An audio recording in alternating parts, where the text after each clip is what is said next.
Have you ever felt like the closer you try to get to someone, the faster they run? You're in the middle of a beautiful moment, feeling connected, and then, out of nowhere, the atmosphere shifts. They go cold. They stop texting, they become busy, or they start picking fights over things that didn't seem to matter 5 minutes ago. If this sounds like your relationship, you aren't alone.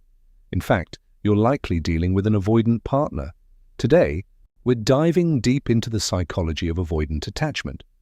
We're going to talk about why they pull away, the modern selective sharing strategy, and how you can communicate without triggering their need to escape. Most importantly, we're going to talk about how to protect your own peace in the process. To understand an avoidant partner, we have to look at the why. Attachment theory tells us that these patterns are usually set in childhood.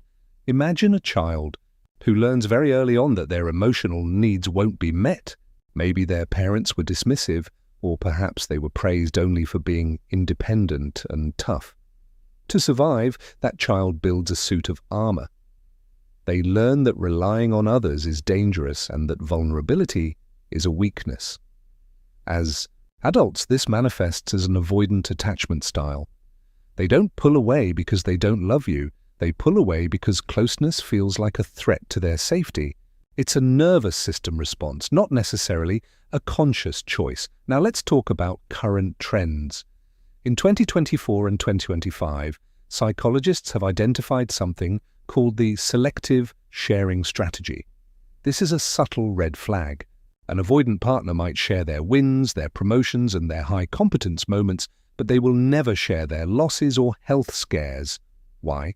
Because sharing a failure makes them feel weak and dependent.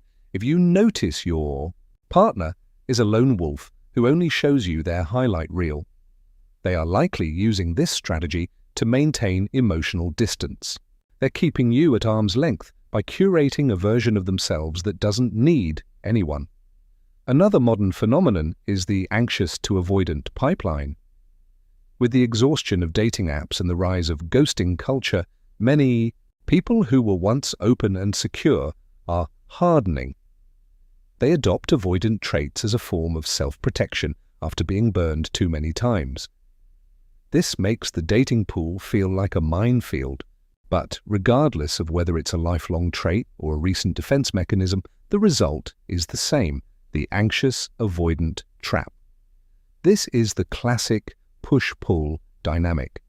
The anxious partner feels the distance and pushes for more closeness, which triggers the avoidant partner to pull away even further. It's a cycle that feeds itself until someone breaks it. So how do they pull away? They use what psychologists call deactivating strategies. These are mental off switches for intimacy. One common strategy is focusing on your flaws.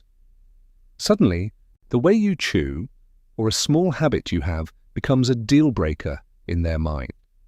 This is a subconscious way for them to convince themselves that you aren't the one, effectively justifying their need to distance.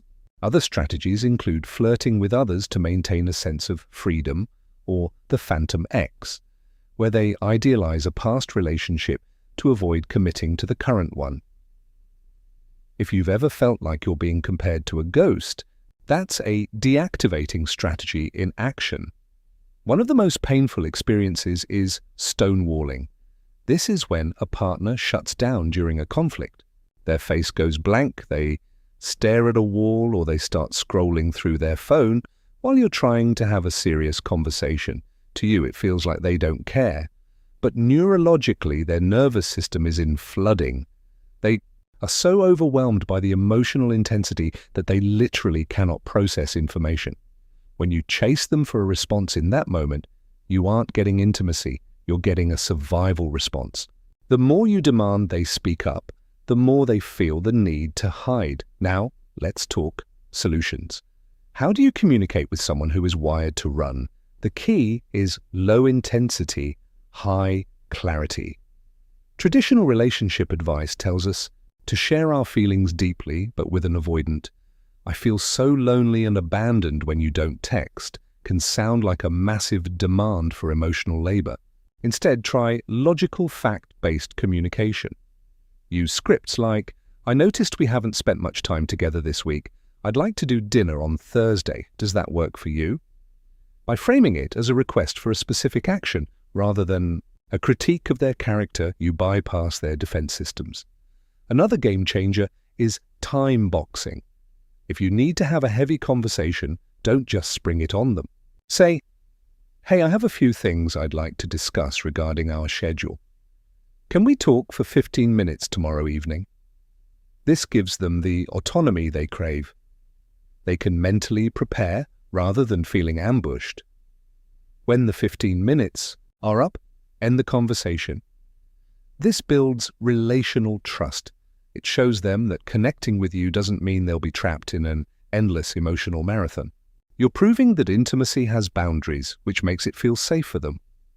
You also need to understand nervous system entrainment. If you are anxious, your heart rate is up, your breathing is shallow, and your partner picks up on that. Energy. They mirror your stress. To help them stay present, you have to regulate yourself first. Go for a walk, practice deep breathing, or focus on your own hobbies. When you stop making them the sole source of your happiness, the pressure on them decreases. Paradoxically, the less you need them to stay, the more likely they are to lean in. They need to feel that they are choosing you, not being consumed by you. But here is the hard truth. You cannot fix an avoidant partner. You can only change how you show up. If you are doing the work, staying calm, setting clear boundaries, and communicating logically, and they are still stonewalling, ghosting, or being emotionally unavailable, you have to ask yourself if your needs are being met. High-functioning avoidance can heal, but it requires them to acknowledge their patterns. If they are unwilling to admit that their need for space is actually a fear of closeness, you might be waiting for a change that isn't coming. Don't let your empathy for their childhood trauma become a justification for your own unhappiness. In 2025, the trend in psychology is moving toward self-sourcing. This means learning to provide for your own emotional needs when your partner is in a deactivation phase. If they need 3 days of space, what are you doing for yourself in those 3 days? Are you checking their last seen on WhatsApp every 5 minutes? Or are you at the gym with friends or working on your passion project? The more full your own life is, the less devastating their withdrawal feels. This isn't about playing games. It's about having a secure attachment to yourself. If you decide to stay, remember the intimacy ladder. Don't try to jump from a week of distance to a weekend of intense vulnerability. Start small. A text to share a funny meme. A 10-minute coffee date, a walk in the park. Avoidants prefer side-by-side intimacy, doing things together without the pressure of constant eye contact and deep talk. It allows them to feel connected while maintaining their sense of self. It might not be the Notebook-style romance you envisioned, but for many couples, this is where the real healing begins. Ultimately, a relationship with an avoidant partner is a masterclass in patience and self-regulation. It will trigger every insecurity you have, but it can also be the catalyst for you to become more securely attached within yourself. Whether you decide to stay or walk away, the goal is the same: to stop being a victim of the push-pull and start being the lead of your own emotional life. You deserve a love that doesn't make you feel like you're constantly chasing a moving target. Thank you for watching. If you've dealt with an avoidant partner, or if you recognize these traits in yourself, share your story in the comments below. It helps others realize they aren't alone.